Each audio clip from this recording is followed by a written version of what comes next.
Hi friends, இன்றைக்கி வீடியோவில் சட்டுன்னு செய்யக்கூடிய ஒரு சூப்பரான டேஸ்டியான ஒரு ஈவினிங் ஸ்நாக் ரெசிபி தாங்க பார்க்க போகிறோம். அது 3 பொருள் இருந்தால் போதுங்க, ரொம்ப ஈஸியாக செஞ்சிடலாம். இன்றைக்கி நம்ம செய்ய போகிறது ரவையை வச்சு சூப்பரான ஒரு ஸ்வீட் எப்படி பண்ணலான்றது பார்க்கலாம். இந்த ஸ்வீட் செய்கிறதுக்கு ஒரு பவுல் எடுத்துக்கலாங்க. இதில் 1/4 லிட்டர் அளவுடைய கப்பில் 1 கப் அளவுக்கு வெள்ளை ரவை, வறுத்தது வறுக்காதது எது வேணாலும் பயன்படுத்தலாம். நான் இன்றைக்கி வறுக்காது தான் எடுத்திருக்கேன். இது கூடவே அதே கப்பில் 1 கப் அளவுக்கு சர்க்கரை, 2 ஏலக்காயை பொடிச்சு அதோடு சேர்த்துடலாம். இது எல்லாத்தையும் நல்லா இந்த மாதிரி கலந்து வச்சுருங்க. ரவையும் சர்க்கரை மட்டும்தாங்க நம்ம சேர்க்க போகிறோம், வேறு எந்த ஒரு மாவும் இதுக்கு தேவையில்லை. இப்போ ஸ்டவ்வில் ஒரு வாணலி வச்சுக்கலாங்க. இதில் அதே கப்பில் 2 கப் அளவுக்கு தண்ணி ஊற்றிக்கலாம். தண்ணி நல்லா சூடாகட்டும். இந்த தண்ணியிலேயே 1 டீஸ்பூன் அளவுக்கு நெய் சேர்த்துடலாம்.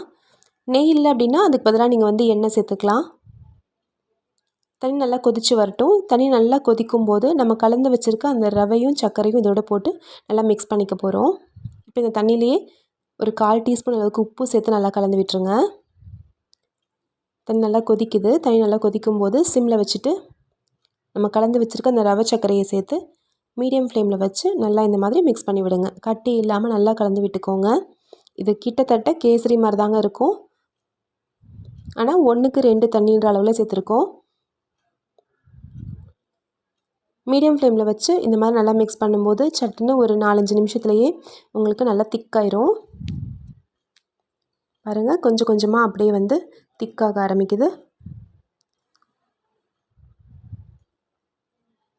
எல்லாம் ஒன்று சேர்ந்து நல்லா இந்த மாதிரி வரும்போது கையில் லேசாக தண்ணி தொட்டுட்டு இதை தொட்டு பாருங்கள். இது நல்லா வெந்திருக்கணும், உங்கள் கையில் ஒட்டாமல் இருக்கணும். அந்த பதம் வந்ததும் நம்ம ஸ்டவ்வை ஆஃப் பண்ணிடலாம். கையில் ஈரம் இருக்கிற இடத்துல ஒட்டக்கூடாது. பாருங்கள், இந்த பதம் வந்ததும் நம்ம ஸ்டவ் ஆஃப் பண்ணிட்டு இதை இறக்கி வச்சிடலாம். இது கம்ப்ளீட்டாக சூடு ஆறட்டும். அதாவது நம்ம கை பொறுக்கிற சூட்டுக்கு வரணும். அப்போ தான் நம்ம எடுத்து தட்டுறதுக்கு ஈஸியாக இருக்கும். இது ரெடி ஆயிடுச்சு. இறக்கி வச்சு ஒரு தட்டு போட்டு மூடி வச்சிடுறேன். ஒரு 10 நிமிஷம் இது ஆறட்டும். இப்போ பாருங்கள், சூடு ஆறிடுச்சு. கையில் கொஞ்சம் லேசாக எண்ணெயோ அல்லது நெய்யோ தடவிக்கோங்க. தடவிட்டு இப்போ நம்ம ரெடி பண்ணி வச்சுருக்க இந்த மாவுலேருந்து கொஞ்சம் கொஞ்சமாக எடுத்து ஒரு உருண்டையாக உருட்டி கையில் லேசாக தட்டிக்கலாம். ரொம்ப மெலிசாக தட்டக்கூடாது. நம்ம மசால் வடைலாம் போடுவோம் பார்த்தீங்களா, அந்த மாதிரி.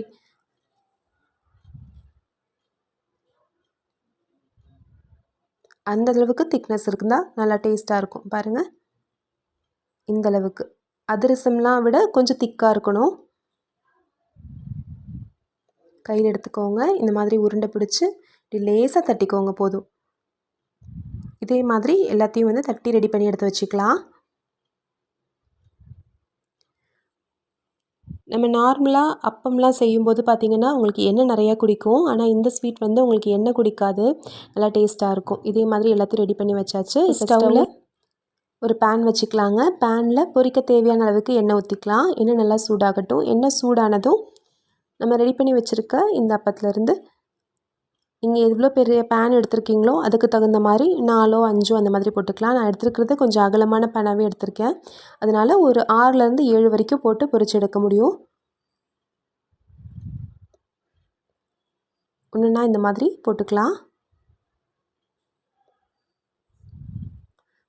ஒரு நிமிஷம் விட்டு அதுக்கப்புறமா லேசாக திருப்பி விட்டுக்கோங்க. அதுவாக மேலே எலும்பி வரும். ஒரு நிமிஷம் விட்டு இப்படி திருப்பி விட்டுக்கோங்க. எல்லாத்தையும் திருப்பி போட்டுடலாம். 2 சைடும் நல்ல ஒரு கோல்டன் ப்ரௌன் கலர் வந்ததும் எண்ணெயிலேருந்து எடுத்துடலாம். அவ்வளோதாங்க. ரொம்ப சிம்பிளான ஒரு ரவா ஸ்வீட் இது. அவ்வளோ டேஸ்ட்டாக இருக்கும். நீங்கள் இன்றைக்கி செய்கிறீங்க அப்படின்னா 2 நாள் வரைக்கும் தாங்கும் இது. லீவ் டைமில் குழந்தைங்களுக்கு ஸ்நாக்ஸ் கேட்கும்போது ரொம்ப தாராளமாக ஈஸியாக செஞ்சு கொடுத்துர்லாம். பாருங்கள், எல்லாத்தையும் திருப்பி போட்டுட்டேன். இது எல்லாமே நல்லா 2 சைடும் நல்ல ஒரு கோல்டன் ப்ரௌன் கலர் வரட்டும். வந்ததும் எண்ணெயிலேருந்து எடுத்துடலாம். வெறும் ரவை, சர்க்கரை, தண்ணி, கொஞ்சமாக நெய், பொரிக்க எண்ணெய், அவ்வளோதாங்க. அவ்வளோ டேஸ்ட்டாக இருக்கும். கண்டிப்பாக ட்ரை பண்ணி பாருங்கள். ரொம்ப சிம்பிளாகவும் இருக்கும். இது பிரிஞ்சுலாம் போகாது. நான் இன்றைக்கி பொரிக்கிறது கூட பார்த்திங்க அப்படின்னா ஸ்டெயின்லெஸ் ஸ்டீலில் தான் பொரிக்கிறேன். கொஞ்சம் கூட ஒட்டலை பாருங்கள்.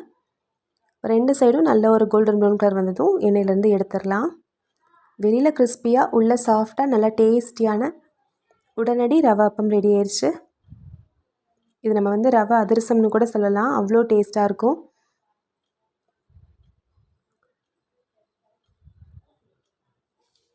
இதே அளவுகளில் இதே மாதிரி நீங்களும் ட்ரை பண்ணி பாருங்கள். கண்டிப்பாக உங்கள் எல்லாருக்குமே பிடிச்சிருக்கும். இந்த ரெசிபி பிடிச்சிருந்துச்சுன்னா நம்ம சேனல் ராகாஸ் கிச்சனில் ஒரு லைக் கொடுங்க. ஃப்ரெண்ட்ஸ்க்கு இந்த வீடியோவை ஷேர் பண்ணிக்கோங்க. நம்ம சேனலை சப்ஸ்கிரைப் பண்ணி வச்சுக்கோங்க. தேங்க்யூ.